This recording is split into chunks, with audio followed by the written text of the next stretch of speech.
নমস্কার, কেমন আছেন সবাই? বর্ণালী সিম্পল লিভিং চ্যানেলে সবাইকে স্বাগত জানাই। এখন সকাল 6টা মতো বাজে। এখন থেকেই ব্লগটা শুরু করছি। কাল সারা রাত বৃষ্টি হয়েছে, আর আজকে সকালেও বৃষ্টি হচ্ছে, কিন্তু খুব কম, ছিটেফোঁটা পড়ছে এখন। আর আকাশে প্রচুর মেঘ।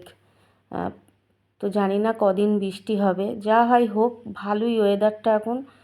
যে গরমটা পড়ছিল তার থেকে এখন ভালো আছি। গাছগাছালি বা পশু পাখি মানুষজন যা কষ্ট পাচ্ছিল গরমে, তার থেকে অনেক ভালো আছি এই বৃষ্টির সময়ে। তো যাই হোক, আজকে ঠান্ডা ওয়েদার বলে সকালবেলা জলখাবারটা একটু কচুরি করেছি। কচুরি আর মুগ ডাল আলুর তরকারি করেছি, আর ডিম সেদ্ধ আছে সঙ্গে। কচুরি বলতে ছাতুর কচুরি করেছি। ছেলে বাড়ি আছে, আর ও এগুলো একটু পছন্দ করে।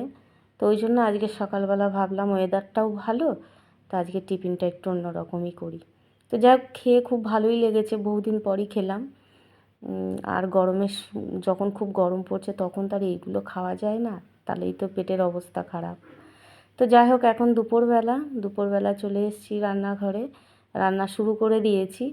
আর কিছুটা মাছের ডিম ছিল, তো ডিমটা আজকে বড়ার মতো করে ভেজে নিচ্ছি। আজকে আর পেঁয়াজ দিইনি, আজকে নুন হলুদ সামান্য একটু বেসন দিয়েছি, দিয়ে মেখে বড়া করে নিচ্ছি। আর ওদিকে ওটা ভাজতে থাকুক, এখানে মশলাটা রেডি করে নিচ্ছি। মশলাটা বলতে জিরে গুঁড়ো, হলুদ, নুন, আর একটু কয়েক টুকরো আদা, কয়েকটা রসুন আর কয়েকটা কাঁচা লঙ্কা দিয়ে একটু সামান্য চিনিও দিয়েছি, আর জল দিয়ে ওটা পেস্ট করে নিলাম। আর ডিমগুলো ভাজা হয়ে গেছে, কড়াইয়ে আর একটু তেল দিয়ে একটু পাঁচফোড়ন দিয়েছি, আর মশলাটাও দিয়ে দিলাম।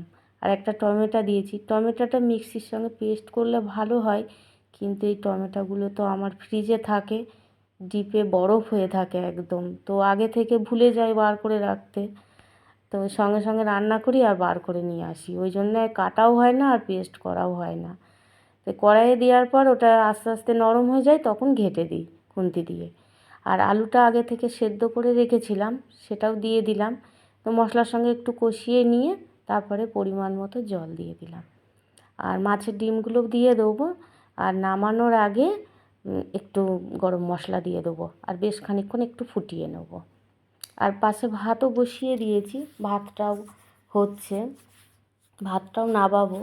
আর তরকারি করার আগে একটু কুমড়ো শাক চচ্চড়ি করে নিয়েছি আমি, ওটা আর দেখানো হয়নি। চচ্চড়ি বলতে ওটা একটু সামান্য সর্ষে বাটা দিয়েছিলাম, দিয়ে একটু চচ্চড়ি মতো করেছি। আর কিছু করিনি, এই দুরকমই আজকে করেছি। সকালবেলা সব কচুরি খেয়েছে, সবাই বলছে পেটটা ভার হয়ে আছে, বেশি খাওয়া হয়ে গেছে, আর অনেক দিন পর হয়েছে তো একটু পেট ভরি সব খেয়েছে। ওই জন্য দুপুরবেলা বেশি রিচ খাবার বা বেশি কিছু আমি করিনি, হালকার মধ্যেই সব করেছি। আর কালকে রাতে মাংস করেছিলাম, সেই মাংস ছেলের জন্য করেছিলাম, সেটা একটু ছিল, সেটা দুপুরবেলা ছেলেকে দিলাম। দিয়ে খাওয়া দাওয়া সব হয়ে গেল দুপুরের।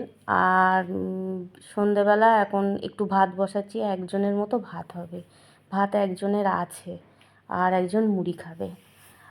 আর এখন সন্ধ্যের পর একটু দুধটাও গরম করে রাখলাম। আর এখন প্রায় রাত 10টা বাজে, 10টার সময় এখন খাওয়া দাওয়া করবো। তো ওই জন্য একটু পেঁয়াজ কুচিয়ে নিয়েছি, ছেলেকে একটা ডিম ভেজে দেবো,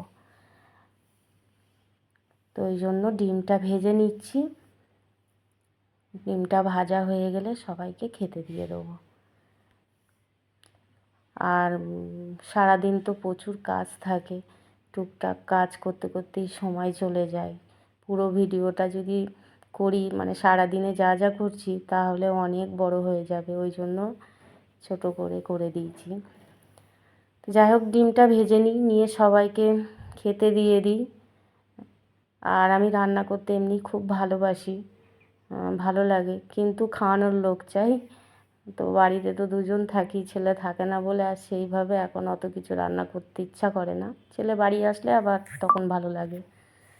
তো যাই হোক, খাওয়া দাওয়া করে নিই। আর যেসব এর ভেতর থেকে কিছু কিছু রান্না, সবটা তো পুরো দেখাতে পারি না, তাই শর্ট ভিডিওতেও আমি দেখিয়ে দিই, আপনারা চাইলে সেগুলো একবার দেখে নিতে পারেন। কচুরিটা দেখিয়েছি, আর মুগ ডাল দিয়ে যে তরকারিটা করেছি সেটাও একদিন দেখিয়ে দেবো। তো ভিডিওটি যদি ভালো লেগে থাকে তাহলে লাইক, শেয়ার, কমেন্ট করবেন। আজ আসি, আবার নতুন ভিডিও নিয়ে ফিরে